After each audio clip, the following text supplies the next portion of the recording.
Podwalkers, and welcome to another episode of Goblin Lore.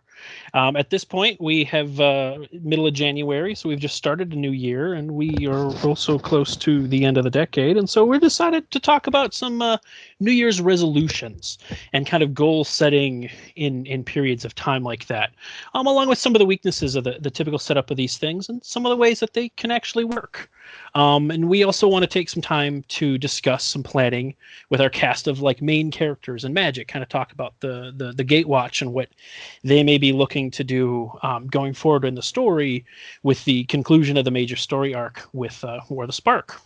To be fair, isn't the goal of the Gatewatch to just not get killed?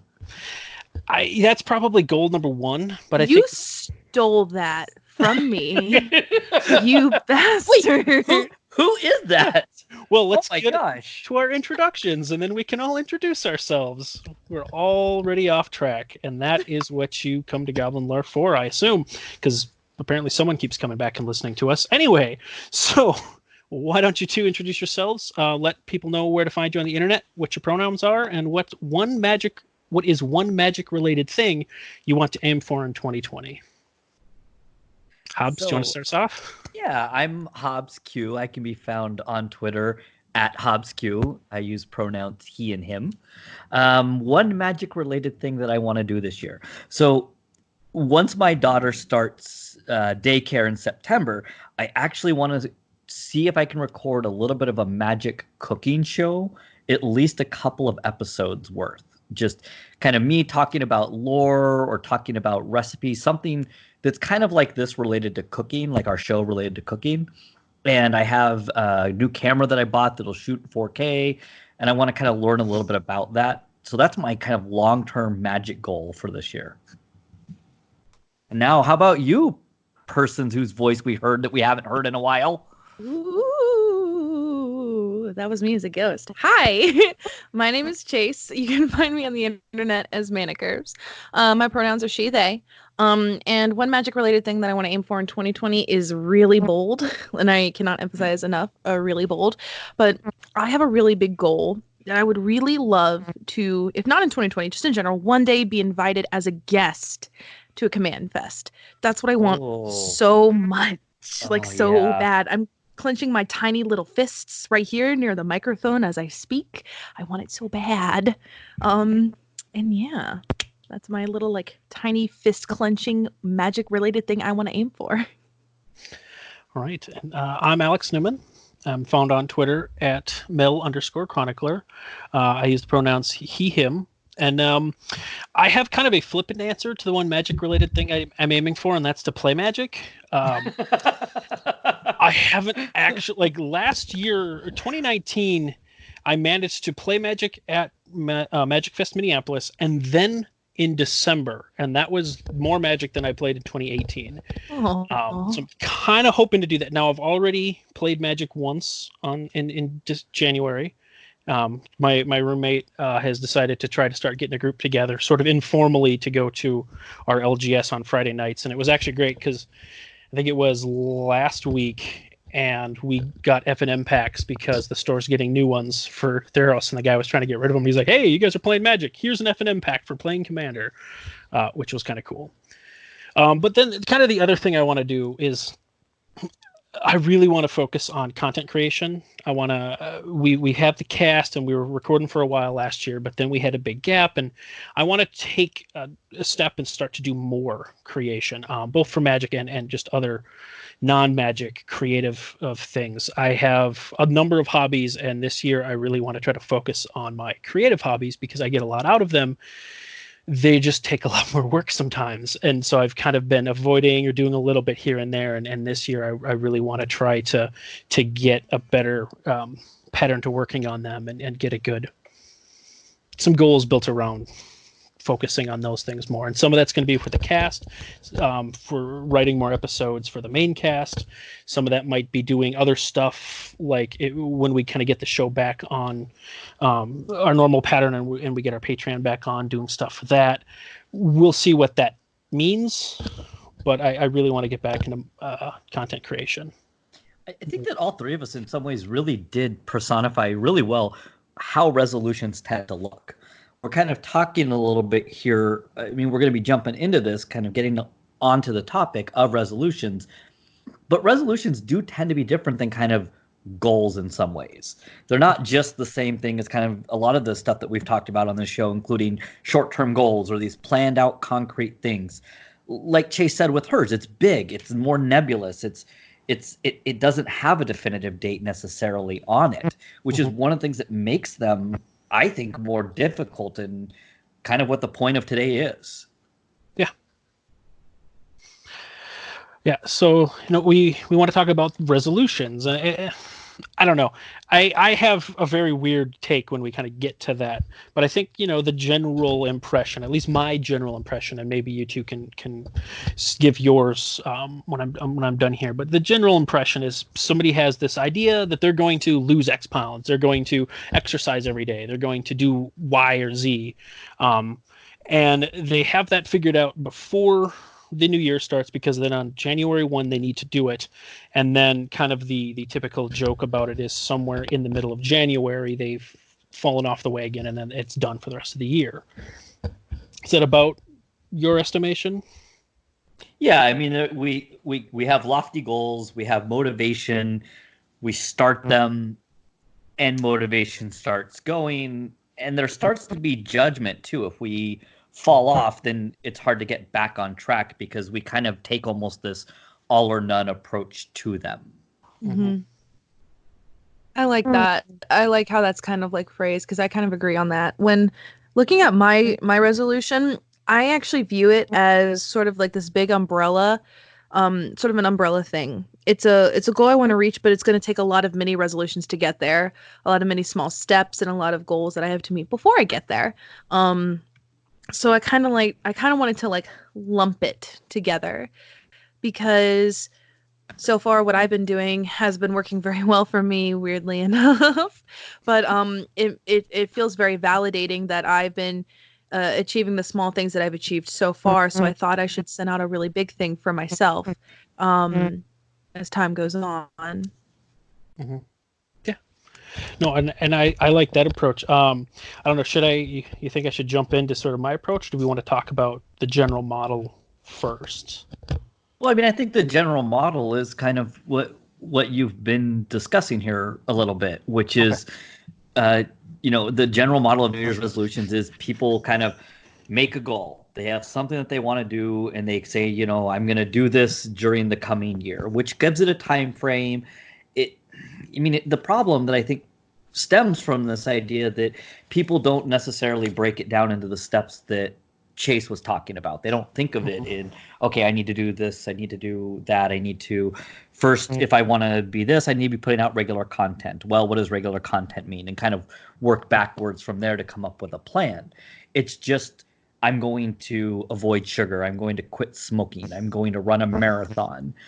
And there's no real kind of guidelines to it, or we set them too lofty. Like you said, people say, well, I am going to exercise every day this year, or even if they don't say every day, they're going to make it 5 days a week. And then the historic part of it, this is why they talk about gym memberships being given away at the beginning of the year, is you're going to go 5-6 days a week, and you're going to do that for a month, and then you miss a day, and it might be that there was something legitimately that came up in your week and you had to miss. Well, okay. Well, now you missed 2 days, and then pretty soon you start to beat yourself up. Well, I couldn't really do it, so why even bother? And we talk a lot about smoking with this.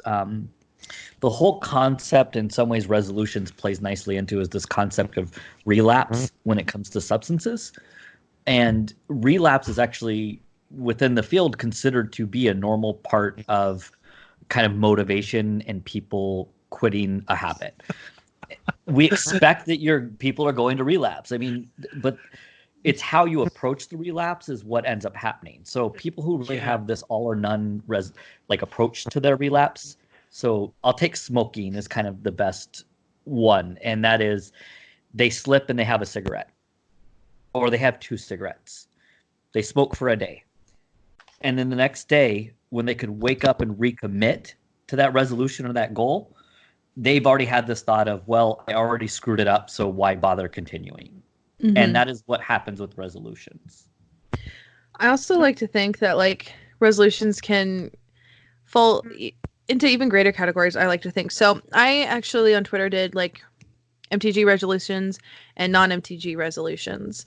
And looking at my resolutions, I feel like my non-MTG ones are a lot harder because they are they're a bit weird because so like I said, one of my MTG resolutions, well, actually I have a lot, but one of them was to like one day, if it's in 2020 lit, but if not, I understand. But to one day be invited as a guest to a command fest. Another goal of mine was to like one day work on something with the professor because that would be absolutely like fantastic. But my non-MTG goals are very weird because they are hard to measure. And I think the resolutions that we set out for ourselves that are difficult to measure are harder. So like, for instance, one of them was be kinder to myself. Learn not to compare myself to others. Stuff like that. I think that's very difficult to measure, versus like, okay, this amount of content is getting this amount of views. I know what to do in order to get my views up, or I need to post more on Patreon, or I need to act more in my Discord, or I need to stream more. I feel like it's a lot harder for certain non-MTG related goals because it's difficult to measure. Mm-hmm.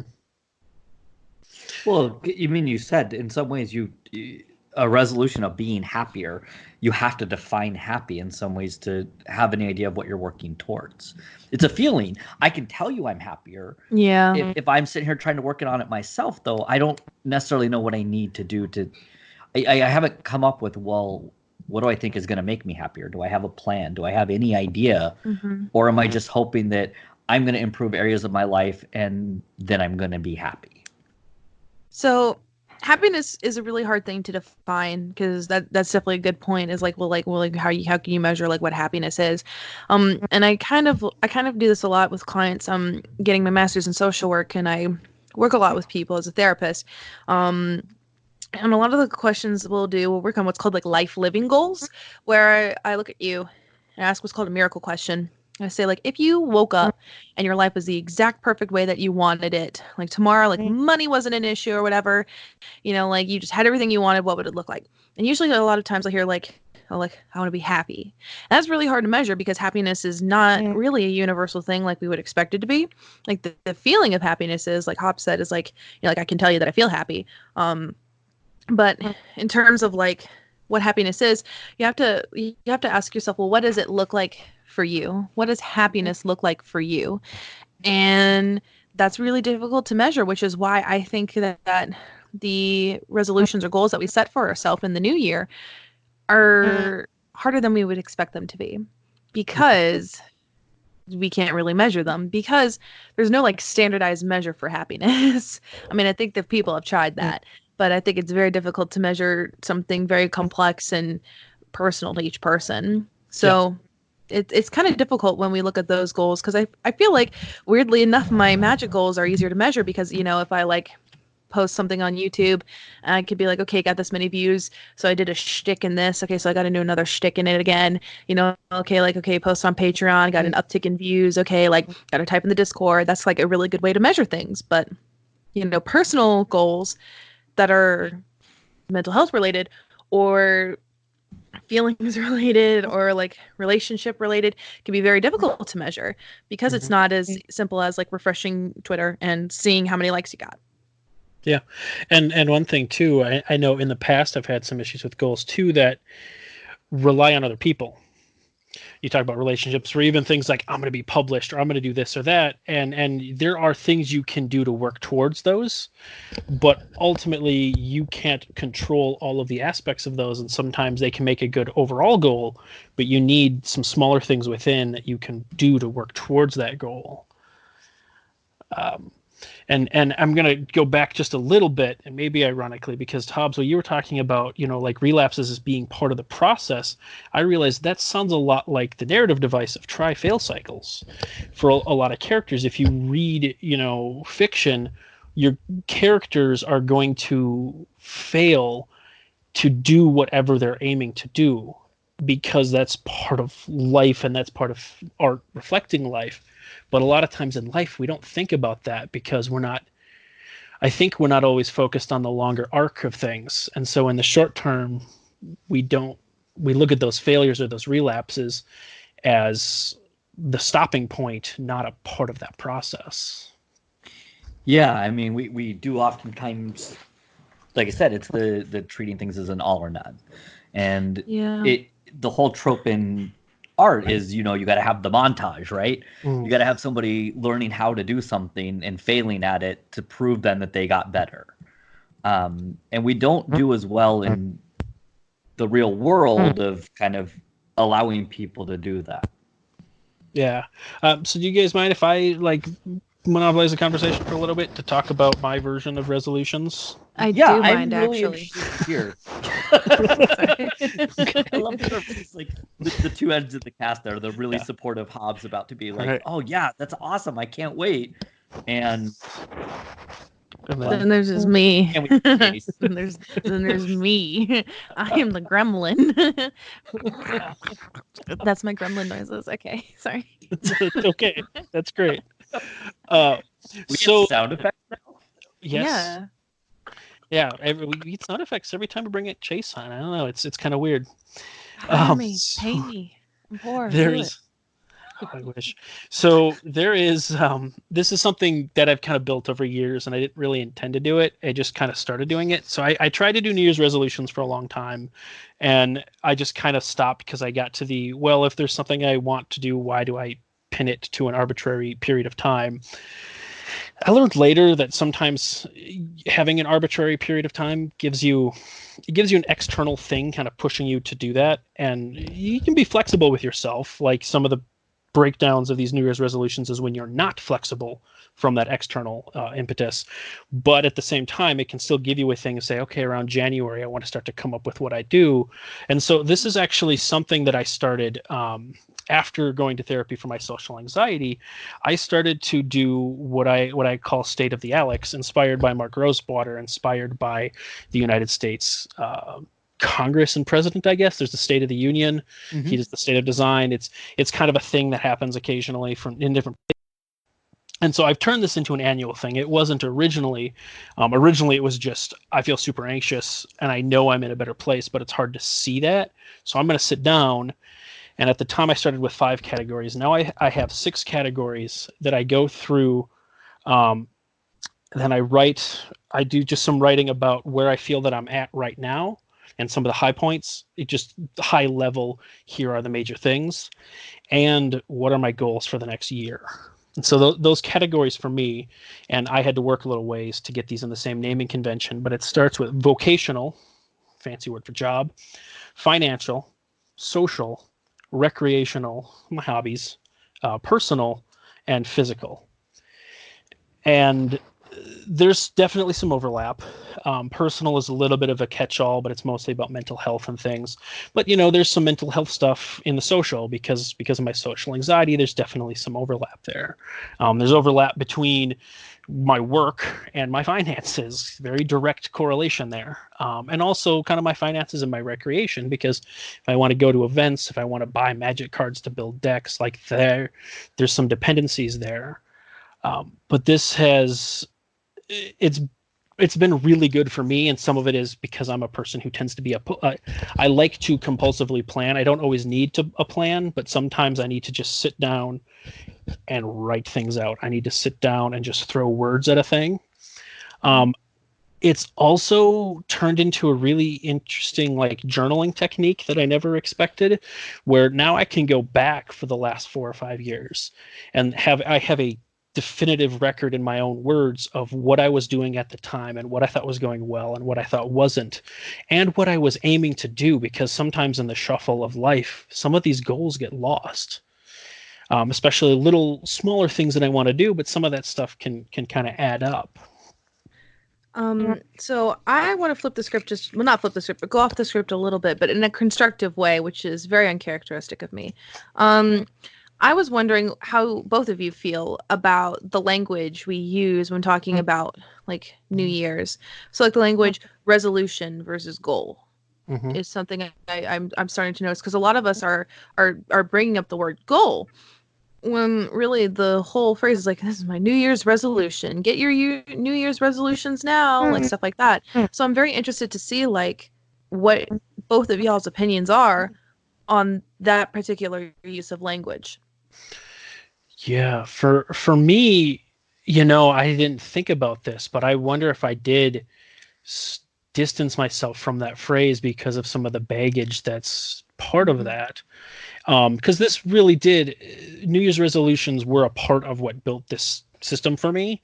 But yeah, I haven't referred to them as resolutions. They're goals. They're, yeah. And, so I'm thinking about this, and it's wondering what the difference is between those for you. Yeah. Because, I mean, a resolution is, like you said, it's something that you're resolving to do. So in some ways it has a little bit different of a connotation than a goal. At the same time, a resolution is not just like this is an aspiration. It is something that you're kind of at least having commitment to. And commitment oftentimes is a big part of what goes into goal setting. Yeah.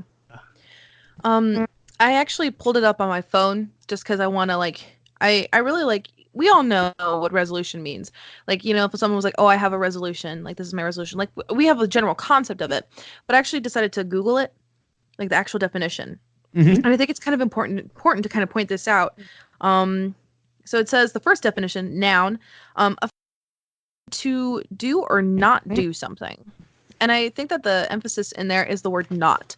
It has already like a negative connotation to it, like I am not going to do this. I'm not going to do this. And then if you do the thing, then, oh, well, I did the thing that I was not going to do. So I'm obviously a failure. It has like that. It has like, whereas a goal is like, if you can't fail at a goal, you can't fail at a goal. A goal can be achieved. Yeah. A goal takes time to achieve. You might miss the mark on the first time, but you can't fail a goal. But you can fail at a resolution. So I think that's kind of interesting to like think about that language. There is like a decision. It says a firm decision to not do something. Yeah, well, that's a good question. And that's something I'm going to have to think about because, I wonder if I did back away from the use of that term because of some baggage and things that I hadn't really examined. Man, because, I'm good. Yeah, and a lot of people will ask, what's your resolution? What's your resolution this year? And it's like, and to be completely open about it too, I haven't sat down and written out most of this yet. I've started it, but and part of it is some years I'm done early in January. Some years I don't finish it till February or March. And the point is, it doesn't have to be done right away.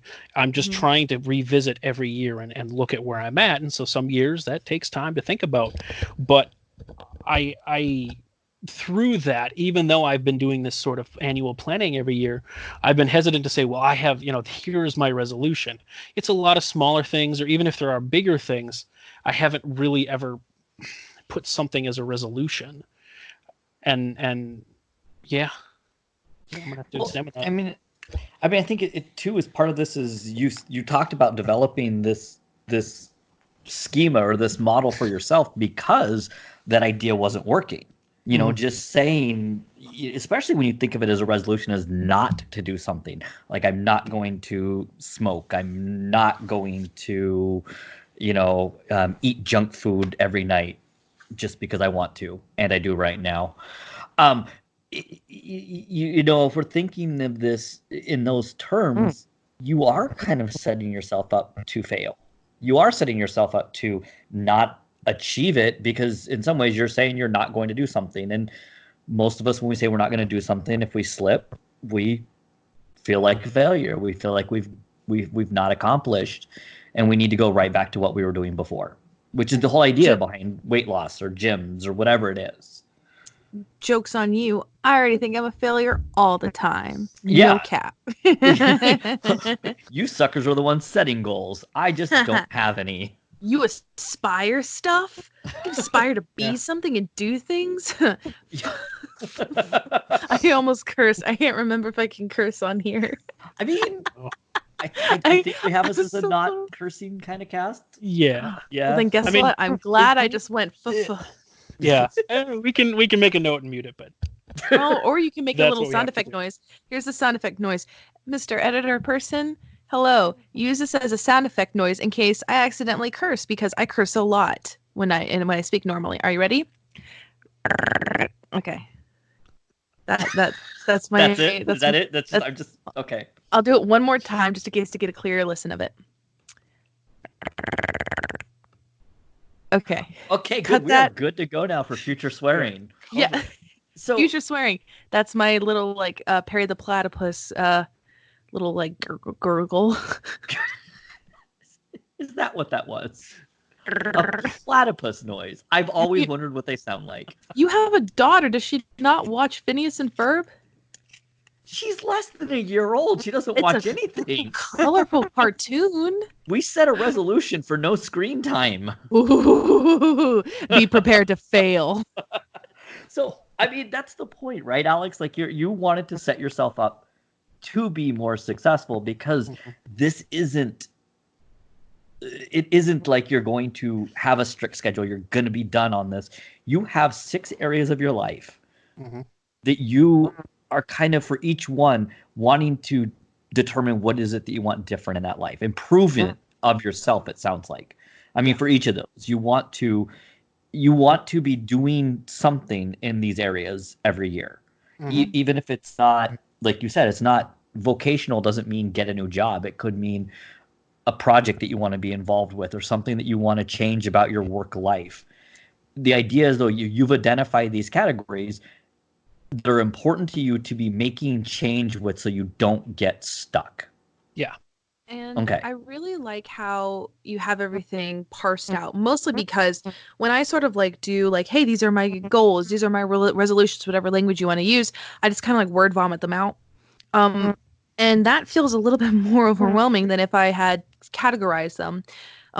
Because I read over what you said, and I like it. Like it's some can have overlap, some cannot. And I really like how it's parsed out because it feels manageable when it is kind of displayed in front of you that way. Versus like me just going bullet point, bullet point, bullet point, bullet point, you know? Yeah. And it's a system that I've kind of backed into because it's really and thinking about it too, because it didn't actually start from a goal resolution centric angle. It started from a I'm feeling anxious, I'm feeling stagnant, I'm feeling like I'm not moving forward. Let's sit down and actually examine how things are going. And then I realized that if I'm sitting down and examining where things are, it doesn't take a whole lot more time or space to like say, okay, well then where do I want to be, and start to do some goal creating out of that. So have you found a way to kind of then celebrate the changes you've made during a year? I mean, do you sit down and kind of ponder these, or do you sit down and go through these just once a year? Are you continually? Okay. I'll go back and like I definitely, as I'm writing it, I will go back to previous years. I found I'm starting to take some nods from, and we'll see, because again, part of this is it's a system for me, so I get to add things and then decide I don't like it, I can take them out. But I'm taking a little bit from my performance reviews at work, where we have our big annual review that we do at the end of the year, but then they also have a mid-year check-in. And it's way more casual, way less things you have to do. It's literally 3 boxes, the accomplishments, the needs improvement, and then a summary. But the point of it is it gives you the middle of the year, it breaks the year in half, and it gives you a point where you can put some ideas of where you feel you are and what you feel you're working towards. And then at the end of the year, now you can go back to 6 months ago and time travel, because 12 months, you forget a lot of the things you do, especially little stuff at work that are great examples in a review where you can say, I work well with other departments because of this project I did in February. It's so easy to lose those things. But by having this, mid-year check-in. And so I did that last year. And I'll also just, if I'm feeling like in a funk a little bit, I will go back and kind of review things. I'll read, I'm just going to go look at this section and kind of see what I was talking about or what I was thinking about, or go back further years. Cause sometimes it's a trip to go back to 2016 and say, what did I feel like I was doing here? Like, I do want to say this is, I feel so bad. It's like partially off topic, but partially on topic. Sounds So pretty perfect. I'm sorry. Just go with it. I was cleaning my room the other day, and I found like a note that I had written from when I was like a teenager, like 16, maybe 16, and it was a list of like Chase's ideal like boyfriend, because I promise this is related, but like I remember like going down and reading through my list, and like some of the stuff still hit home, which is kind of funny that even like 7 years later, still into the same person. But one of the things on there was like, oh, like someone who is not in his 20s, and I don't know why I wrote that on there as a 16-year-old, but looking back on it, I'm like, yeah, no, I kind of need that, like as a minimum. So like, at this point, being in your 20s, you now need somebody in their 20s. Ideally, this is one that might need to scale as I get older. Yeah, like I just thought that was very funny, because like some things stay the same, but some things are different. And I kind of like how like but you can look back at things, because I really think that we as a society, we live in a society. We as a society tend to crave instant satisfaction, instant gratification, and instantaneous success, which in a world where we have social media and everything at our fingertips, that is readily available.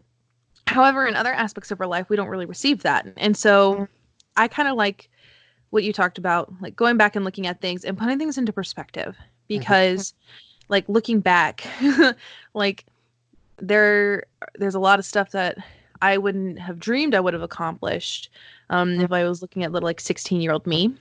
And 16-year-old me was looking at 23-year-old me. 23-year-old me would be like, you would want to date somebody in your 20s, Chase.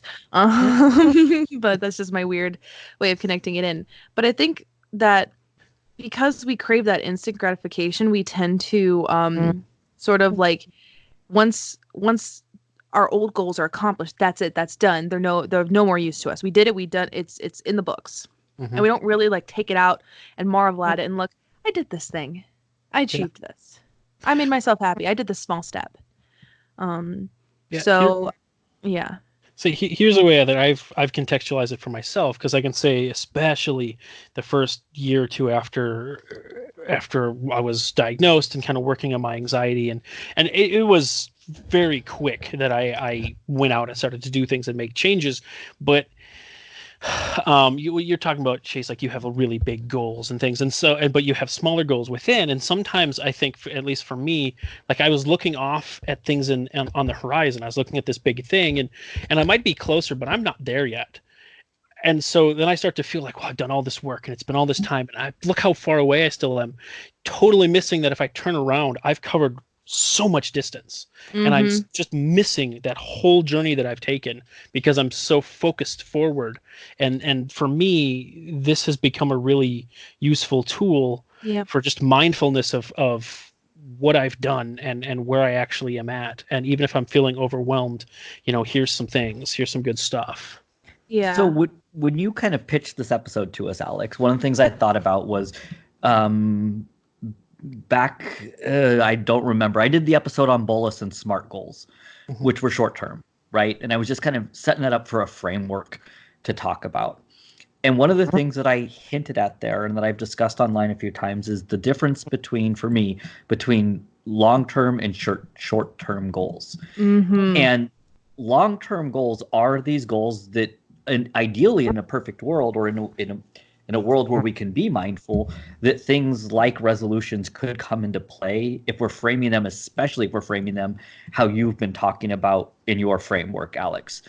It's almost like they are just directions that we are heading.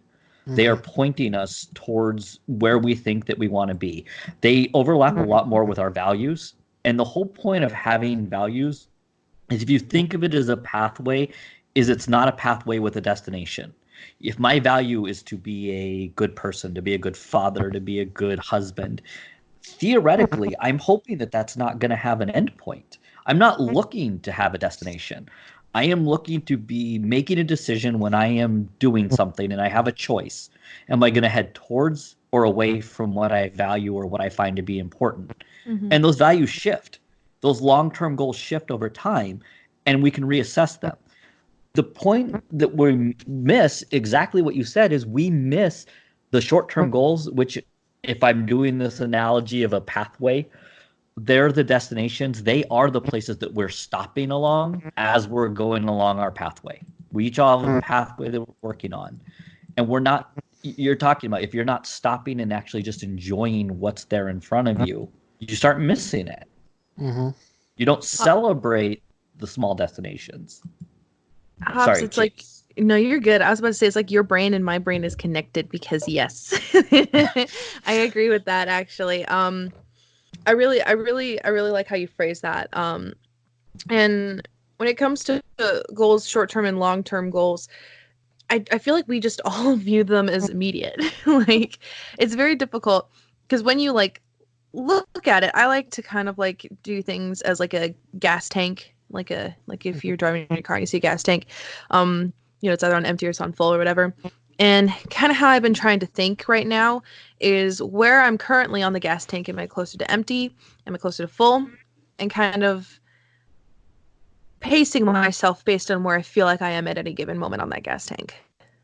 You know? Yeah. Can you say a little bit more about that? Yeah. I like this analogy. Thank you. I do this a lot with people I work with, but I've been applying a lot of that to myself. I do this with Life Worth Living goals, but I like to do it just as a personal thing.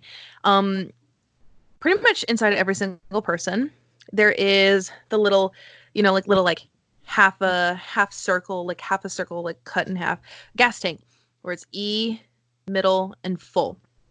And we are kind of like cars. We're not always like full of gas. We're not always like, okay, just got out of the gas station. Let's go do the thing. Let's go drive 100 miles. Like if we, wake up January 1st, go to school, go to work, come home, hang out with your family, do stuff like that. You're not going to be on full the entire time. You're going to maybe go down a fourth of a tank. And so at any given day, like it could be like an emotional resolution, a mental health, physical workout, content resolution. You can only put as much into what you're doing depending on where your gas tank is or what level your gas tank is. And I think it's important to kind of see us that way, because if you're trying to achieve this very big thing and you have like that instantaneous mindset and you are a fourth away from empty, it's going to be very difficult to achieve that, or even like get the steps that you need to get a part of it achieved. And so I think that's kind of where self-care ties in, or like going to get gas. Like, for instance, Alex, you're like, I want to be focused on content. And content is awesome. That's a fantastic goal. But if you every single day just sit down and write and just don't do anything for yourself, you're going to go from full all the way down to empty. And it's going to be difficult to keep pushing that. Mm-hmm. And so at any given time, I like to kind of gauge where my gas tank is. Some days I wake up and I'm at a full tank. I feel great. I feel like I can accomplish anything. Other days I feel like I'm on empty and I just need to go get some gas. That's a very cheesy way to kind of spin it.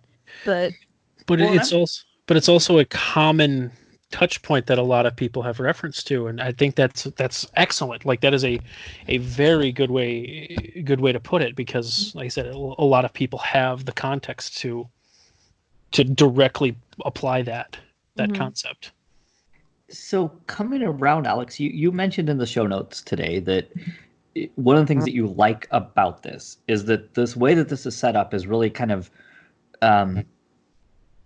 gives a framework for journaling, or for kind of giving yourself even a place to start with that. Because like, for instance, I picked up a journal. I was going to start last year. I'm a big believer in it. I also have a hard time getting started with what I'm doing or what I'm going to use it for. I failed, basically. And so I stopped doing it. Yeah, and that's why I've given up on it. But I might want to return. Mm-hmm. I'm willing to revisit. There you go. There you go. But only if Alex tells me how and why.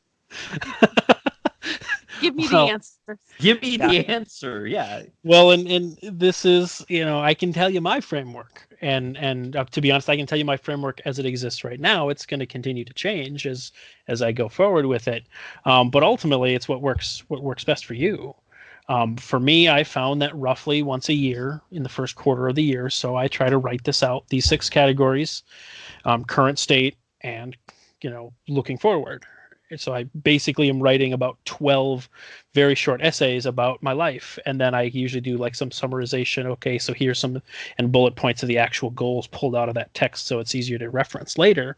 But then, like, that becomes my journal, and really, for me, it's when I have time, and and now I love the analogy, Chase, because it's like when my gas tank is full. I will sit down and say, you know what, I've been thinking about, and a lot of these things bounce around my head a lot, but it's like, you know what, I've been thinking about, where I'm at in my social life with my different groups of friends and the different activities that I do with friends. I'm going to sit down and write out that section. I may have not started anything else. In fact, this year I started with my hobbies, because I have a pretty good idea of where my non-creative hobbies, kind of what I want to do, because, I have my eccentricities, and I have spreadsheets tracking my video games, because that's who I am sometimes. And so for me, it's a matter of, okay, I'm at a good point. I have some fuel. I've been thinking about this. I'm going to sit down and actually write this out, because then I can take the cloud of rough thoughts in my head and put it into some concrete words. And then it's done, and I can stop thinking about this then. Right now, I can start thinking about something else. I don't know if I answered your question. I'm hoping that something in what I just said was helpful. I think so. I think this is going to help us all is a little bit, because this is one of the things that we do well on here, or try to, is now relate this to the game. And I mean, we've talked about this in terms of our goals and how we have our goals for Magic. We also have our characters who we love. And I think if we can bring this back to some of maybe talking about Magic and the story, and how this might look for our heroes and our villains, even, it might help me get it even clearer. So I actually don't think I'm going to participate in this part, because in the first 30 seconds of the episode, Hobbs stole my almost cursed there, stole my joke that I made 1 month ago. What? Yes, in the DMs. I made the joke. What did you make the joke about? Oh, well, I'm not gonna. Well, I mean, you made the joke already. So. I'm actually a little bit like, I made the joke. No, I stole it. As soon as this episode releases, I'm gonna post the receipts on this. We'll even say it right here on this episode. Chase made a really offhand, funny remark about Gideon having a goal of not dying, which he failed at. When you phrase it like that, it's not funny. I'm just taking it to the rest of the Gatewatch and say that in general, every year they probably have the goal of not dying. But it's funny because someone died. That's a horrible goal. It's funny because somebody already died. It's funny because somebody's dead already, and the way first of all, you can't deliver a joke to save your life. You're just like, oh, well, he's dead. Jumped in at this point of the episode to hear it's funny because somebody died. It's funny because somebody died. You didn't deliver it well, and now people are gonna be like, oh, Chase is bleh, bleh. Anyway. So now I have nothing to say because he stole my joke that I told you guys a month ago. You got derailed very easily. I take jokes seriously. In fairness, getting derailed easily, isn't that one of the guiding principles of this cast? That is. But relate it back to everything besides Hob, who is a backstabbing thief and stole my joke. Just call me Ralph. Wait, no, Dak?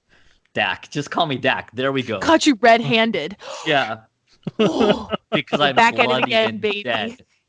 Okay.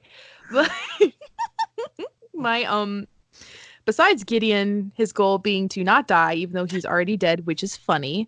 I was really thinking about it, and when I was thinking about these goals, it was weird because I wasn't thinking as if I was the person, you know, like putting myself into their shoes. I wasn't doing that. I don't know if you guys did that. I didn't.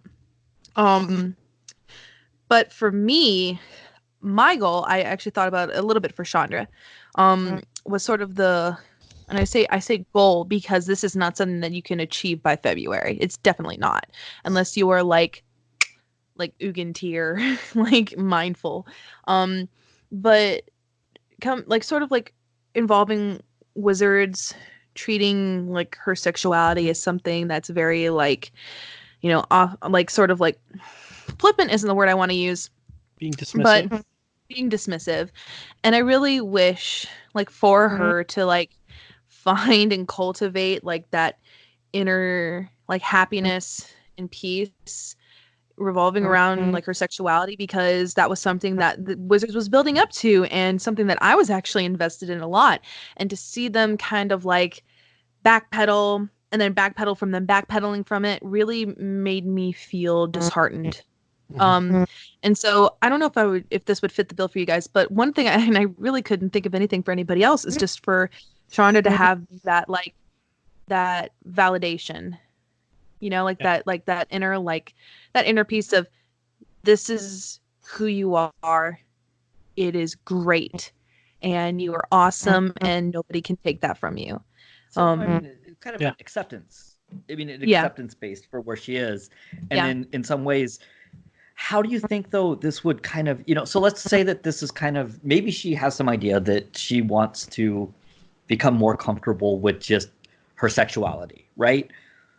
How do you think that might shape her year? If we're talking about this from a resolution standpoint, and we're going to use this nebulous just idea that she wants to become more mindful and she's going to work on that, especially when it comes to her sexuality and that comfort. What are some ideas? How could this shape maybe Chandra's year? We're not getting much going on in the way of lore right now, which. Well, what's nice is that's why we're being speculative. I know it's good to be speculative. It's good here, but I really would like sort of like, and I know that the comic book got like derailed or something, and she's gonna have sort of like a centric thing going on in Netflix, but I would really like to see sort of like a spinoff or something of Chandra literally just like traveling planes and like finding herself. And when I say it like that, it sounds sort of like, you know, like I'm like going on like a backpacking trip and I'm gonna like find myself and like you know, stuff like that. But at the same time, okay, that sounds really interesting. I know. I was gonna say, you know, yes, it couldn't sound hokey or cheesy. It can also just be that she is gonna travel and expose herself to kind of these different planes. Yeah. And that is an opportunity. And that may be a thing that is even possible in some of these other media, because, and this is a thing that Wizards has talked about a little bit too, Magic being a game fundamentally at its core about conflict. You are fighting each other as wizards. It's hard for them to show, in particular for red. Red is the color of like feeling emotions and feeling them just hard. It's hard for them to show these other emotions because there isn't a lot of place for those. It's hard to put those emotions in a game that's centrally about conflict, and thus you have a character like Chandra who's very red, kind of misses some of that characterization.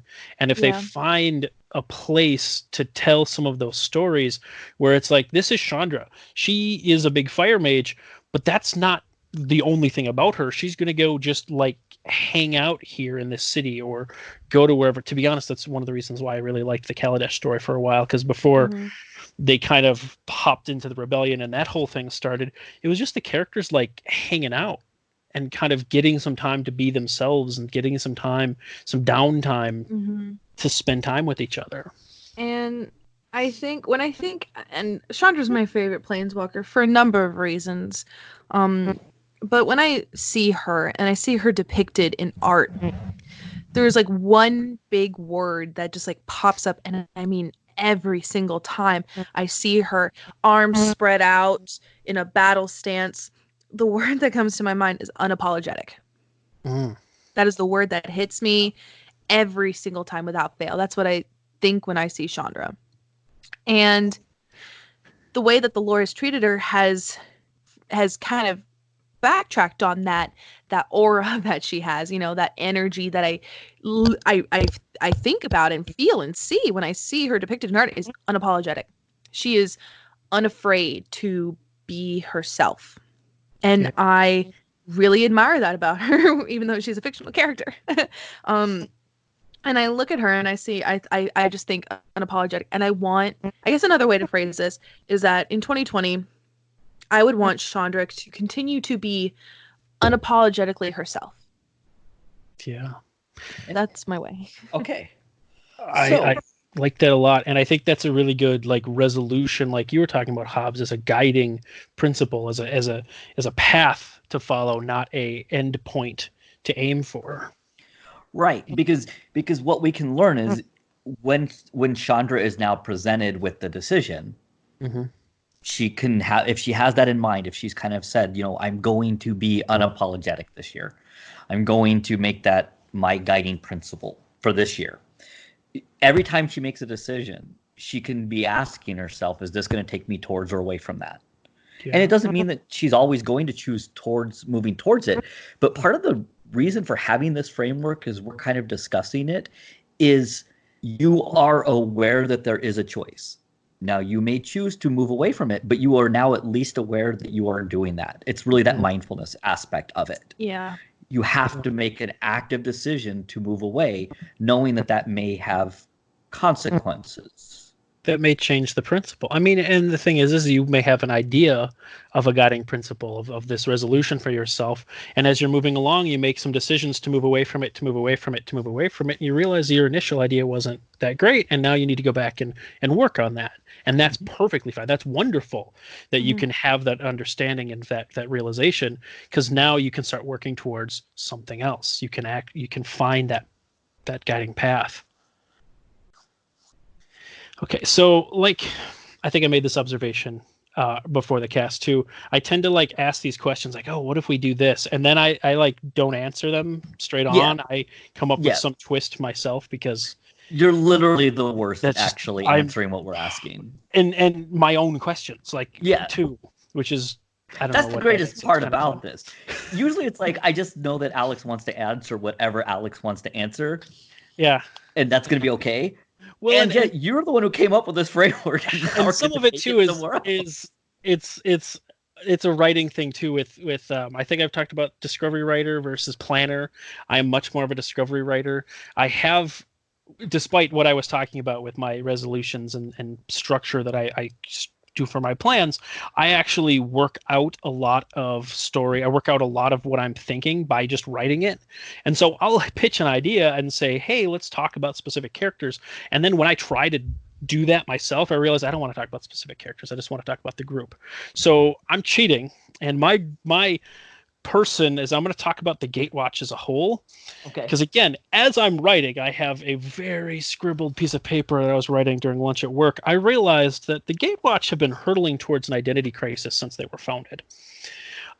They started as a group to fight intergalactic threats, big things that they couldn't face on their own, that the citizens of planes would struggle to face on their own. And I mean, and the first thing was they took out the Eldrazi, and they founded to fighting those Eldrazi, went to Innistrad, fought another Eldrazi, and then, but almost immediately then after that, they are okay, Dovin Bond comes to them and says, I want to hire you as security for our thing. And it's no, sorry, we are trying to deal with big intergalactic threats, not the internal politics of planes.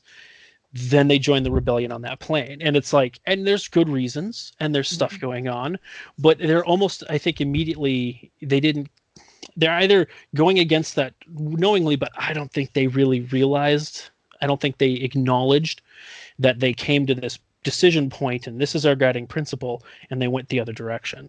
Because then they go to Dominaria and they kind of do the same thing. I mean, that I suppose part of the excuse for we're fighting the Cabal is we want to get this Blackblade to answer this other threat, so we'll help with the local problem to get this thing to go help us. Ultimately, I think the reason the group moved forward because at their core they had Gideon and his charisma and his drive and really his convictions, that he provided a moral center for the group. He defined this is, or he didn't necessarily define it, but people definitely looked to him to say, is this a good action? And if he said, yes, this is a good action, then the people, they were okay with it, or they were more ready to engage. And now he's gone. He's dead. He did. Hold on, wait. Hold on. I'm so sorry. I have to do this. No, go for it. Gideon was dead. Tons of exposition. Gideon was dead. Oh, that is a very specific and topical joke. Thank you. Yeah. Right now, and it's I mean, he was dead. He was Yeah. dead. Wait, is he dead? Is he though? If we only had storyline about if he's on the underworld of his home plane If he only didn't mess up his resolution. to not die. Yeah. Yeah. So I think that what they need to do, and I don't know if they will do this, looking at the characters, because your two remaining, I guess Nissa, she came back too. She left at a point, but then she came back during the events of War on the Spark. But like Jace is really good at planning, and Chandra's really good at acting, but both of them were taking nods from Gideon in a lot of ways, and without him, I think what they need to do, and we'll see if they do it. I assume that they will in some way, whether it's kind of ham-fisted like some of the recent story or not. I assume Wizards will find a way to make this work because they want this group to feature things. And in fairness, they've backed off the last couple blocks, the last couple sets we've had, Eldraine and Theros, where we're kind of catching up with people who missed War of the Spark. Their bus didn't show up on time, so they didn't make it. Yes. So I think when we get back to them, they will find some way to do it. But I think they need to sit down and work out who they are as a group and what their goals as a group are, and be more specific, even if it is longer reaching, farther, more principled things where it isn't like in X, measurable in X days, we're going to do Y or Z, but to have some specific principles of we stand for this, we will act in these circumstances. And so, I mean, what's awesome about thinking about this, and I'm not going to harp on the fact that we are frustrated with story because we know this, but we almost have them set up now to most likely be heading towards a big baddie again, or at least hinted at the Phyrexians coming back. Yep. Yeah. And lo and behold, who's kind of coming along with them? Elspeth. Yeah. It is Elspeth being set up in some ways to kind of fulfill the Gideon role, or to take more of that place for this group. Is it going to naturally happen? Or, I'm thinking, Alex, like, for as splintered as they kind of are after everything has happened, what would you like to see happen? Does it need to be a big baddie, or do you think that they could have cohesion without that?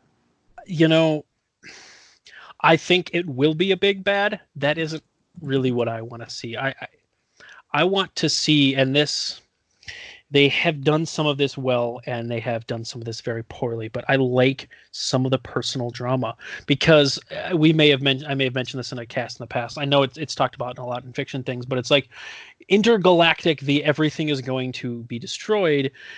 While there are big, gigantic stakes in the story, out of the story, we know Wizards has to sell booster packs, so those stakes aren't convincing. Those stakes aren't things that mean a whole lot to us, because we know maybe they'll blow up this plane, maybe they won't, but they certainly are going to stop whatever the intergalactic threat is from being intergalactic and consuming everything. But personal level things, you can build a lot of good tension, you can build a lot of good drama and a lot of good character on smaller stakes, because, as we've seen, they'll kill individual characters. And even without death, there are a lot of consequences that can happen on a personal level that can build some good stories there. And so this is where the Liliana piece is a lot more fascinating. Yes. Because that was where the tension really was in War of the Spark. Mm-hmm. And I would love to see this group come together on a more personal level people finding commonalities, them finding some principles that they want to build together, and then maybe take that and test it against a big bad. Test that against the Phyrexians. Test that against something new. Your Okos or your Obnixiluses or whatever wandering the multiverse at this point. But I think personally I would love to see something on a more personal level without everything's going to be ruined if we don't work together. Because then what happens when that stress and tension is removed? Can these people live and work together in circumstances where things aren't all about to die? Because it's a very... Being able to operate at a period of high stress is a different skill set from being able to operate with people at a period of low stress. So what is really nice is you guys both did what I figured you would do and led into my storyline because I planned ahead. Ooh, I am most aligned with the only character in Magic who actually plans anything out. So my resolution sometimes. Well, I need to insert something. I have to. I can't hold my tongue anymore. Hobbs, I'm so sorry, but it's relevant. I want to answer your question. I want to answer the question that you posed to Alex, please. Okay, thank you. I'll allow that. I was already planning on it. So be prepared, because I think you're going to be kind of stunned at the realization I giddily made as Alex was speaking. Okay, so I think it's going to be a baddie, not a big baddie, and this is how it's going to happen. I see the Gatewatch moving out from here now as following the plot exactly like the live-action Scooby Doo movie released in 2002. And it makes sense. It makes sense. Okay. Got the direction I was. Got it all. Okay. Zero. So in the movie, they all disband after that. They catch that one ghost because, they were all getting mad at each other during the press release.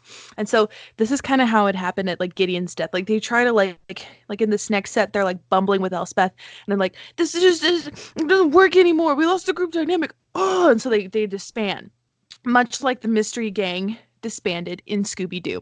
Flash forward years later, a mysterious man comes searching for them, saying that he has a mystery for them. Except in this time, it's going to be a mysterious, planeswalker or something, coming to them and being like, hey, we need the Gatewatch back together. We heard about y'all, and we need your help. And they're like, I'm not doing it because, Fred and Velma.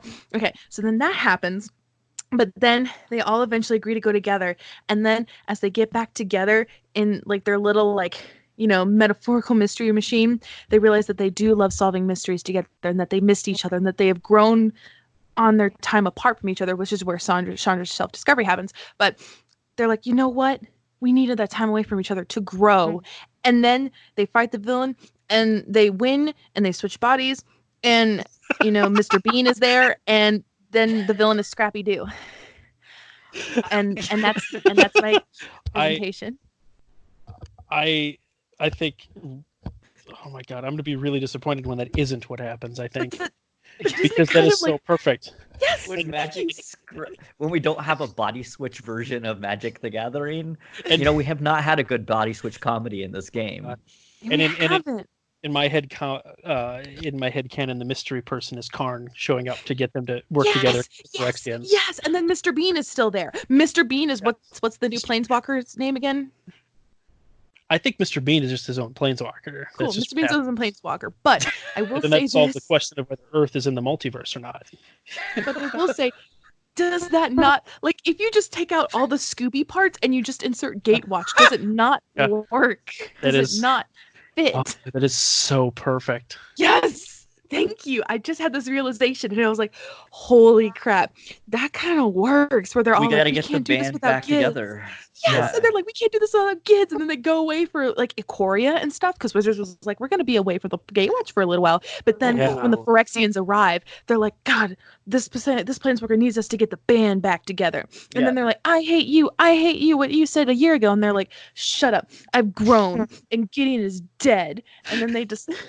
So in this hypothetical Scooby Doo version, yes, we have a very good in-game already tie-in, and that there is a card called Meddling Kids from Oh my God. Unhinged.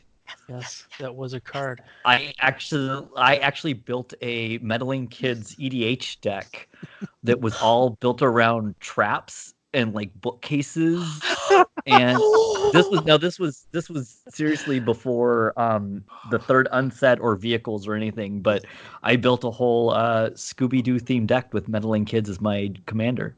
And that's the topic for Goblin Game. Which vehicle most closely resembles the van from Scooby Doo? I mean, no, it's the Skyship Weatherlight. I mean, It's Yes. problem solved. We don't even need to record another episode. Dude, but like, bonus episode right there. I just did it. how amazing was that idea that I just had? Does it not actually seem like it would be a good plot for Magic Lore if you just take out the Scooby stuff and you put in the Gatewatch?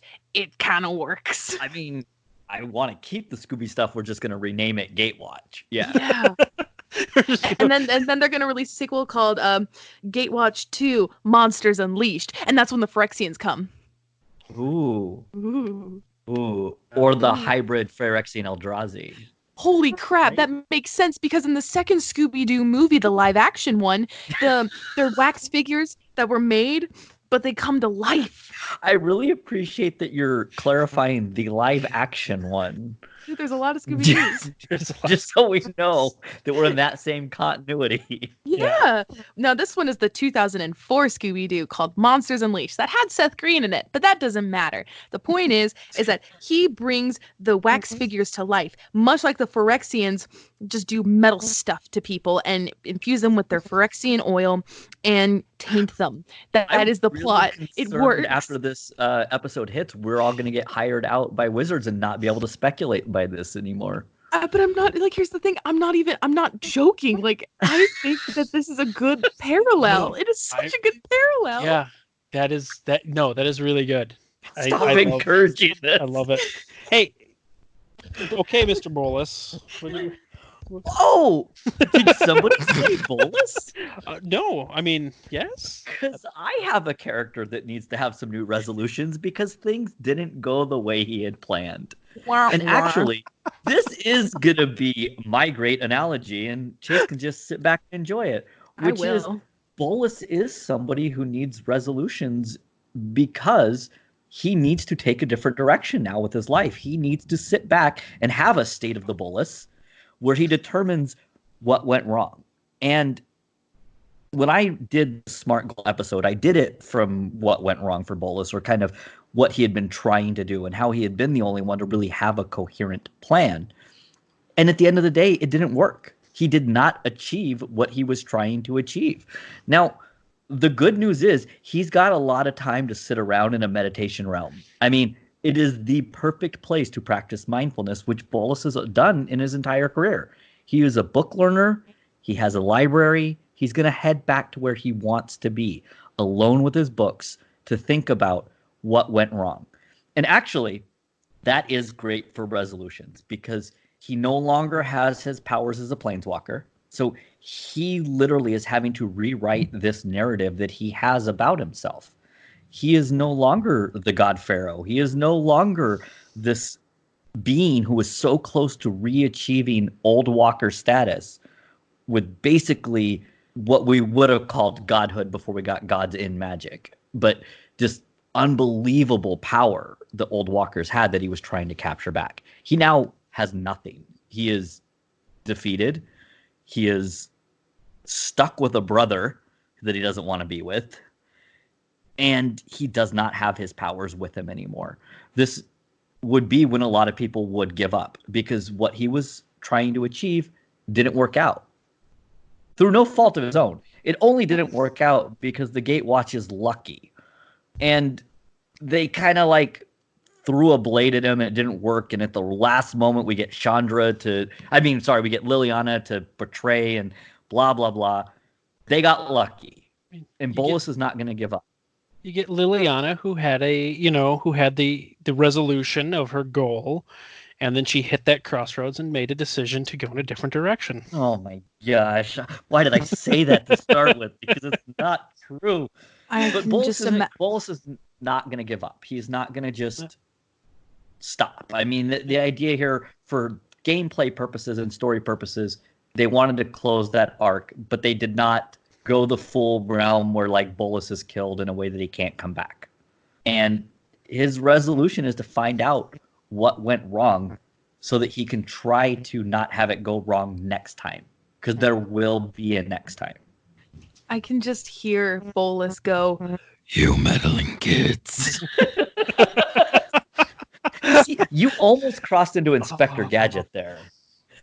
That was almost, I'll get you next time, Gatewatch. Next time. I think I have to go back to the Hour of Desolation. Was it Devastation? Oh, I can't pronounce it. Yeah, I got to go back to the Amonkhet storylines because I'm pretty sure Bolus said that at some point. Maybe did he refer to them as the meddling Gatewatch? Like, I don't know. I want to say he did, but maybe I'm totally wrong. I predicted this. Oh my god! I've just cracked the biggest magic conspiracy ever. It's really just a big metaphor for Scooby Doo. This is why we get together and record, is because we can break the code. Did you like my Bolus grumble? I did like your Bolus grumble. Thank you. I would hire you to do Bolus voiceovers. Thank you. You look very good today. I want to eat you. I kind of went to Cookie Monster area. Yeah, and I need an adult now. I'll be your adult. Well, as we're quickly evolving, I think that's actually a pretty good place to kind of wrap up for tonight. I mean, honestly, I really do appreciate, Alex, that you brought this framework to kind of get us to rethink what resolutions are, to maybe take a different approach to them so that we can be more successful if we think of them as something that's just kind of giving us a state of where our life is and where we want it to be, that we want change. I will say that one of the most common things I think we talk about in therapy is that idea that without change, you kind of just get stuck. And most people are coming to therapy because things aren't working for them. Just whatever they're doing is not working. And to do that, you do have to be willing to and able to make change. And this framework set us up very nicely to kind of hopefully help with motivation. Mm-hmm. Yeah, no, and I appreciate you two coming along, because I think this was a fun topic. But sometimes, like, I will come up with an episode because it's like, well, I want to talk about this. What kind of episode can I talk about that? And you two were both jumped in, and we're very excited about doing this episode. So thank you. I really like relating like things that you normally would not relate to magic. I like doing that. I think it's fun because you can almost find a connection in almost every single way and somehow relate that back to yourself. And that's why I really like this episode, because it, in my opinion, introspection is scary. Hobbs knows how actually you too, you and Hobbs know how much of a dark place my mind is. So I think it kind of puts introspection in a way that makes it interesting and fun and productive. I mean, it's almost what gameplay is. So thinking of this idea of this concept of theory of mind, which is a whole area that we could get into, but it's problem solving through solving other people's problems. This D&D group that I'm going to be talking about, I'm sure, on here when we get closer to that we're getting up and running at the VA, really is aimed at this idea that if people can put themselves in somebody else's shoes and play that character, they're really going to make those introspection things. That's what we're hoping is going to happen, that they're actually going to quote unquote play themselves without literally playing themselves, that they're able to step away from it and see it from a different perspective, but really they're still working together as a group to solve problems that are relevant, which is what a lot of gaming is to me. Mm-hmm. Well, Johnny is Scooby. I just figured it out. Oh. And I think that's basically where we have to end. I'm Johnny so is Scooby. Johnny, no, I was like, which one of them is the animal? Perfect. Yeah. That is perfect. Well, thank you all from our episode. I am HobsQ. I can be found on Twitter at HobsQ. I'm Alex Newman, found on Twitter at Mel_Chronicler. And I am Chase, also known as Manicurves, and you can literally find me on every single social media site as Manicurves. Okay, thank you all. Thank you. And that's our show for today. You can find the host on Twitter. HobsQ can be found at HobsQ, and Alex Newman can be found at Mel_Chronicler. Editing and production was done by Tom Gustafson, who can be found on Twitter at PSGReader. Send any questions, comments, thoughts, hopes, and dreams to @Goblin Lore Pod on Twitter, or email us at goblinlorepodcast@gmail.com. If you want to support your friendly neighborhood gobslugs, the cast can be found at patreon.com/goblinlorepod. Opening and closing music by Vindergotten, who can be found on Twitter at Vindergotten or online at vindergotten.bandcamp.com. Logo art by Steven Raphael, who can be found on Twitter at Steve Raffle. Goblin Lore is proud to be presented by Hipsters of the Coast as part of their growing Vorthos content, as well as magic content of all kinds. Check them out on Twitter at HipstersMTG or online at hipstersofthecoast.com. Thank you all for listening, and remember, goblins, like snowflakes, are only dangerous in numbers.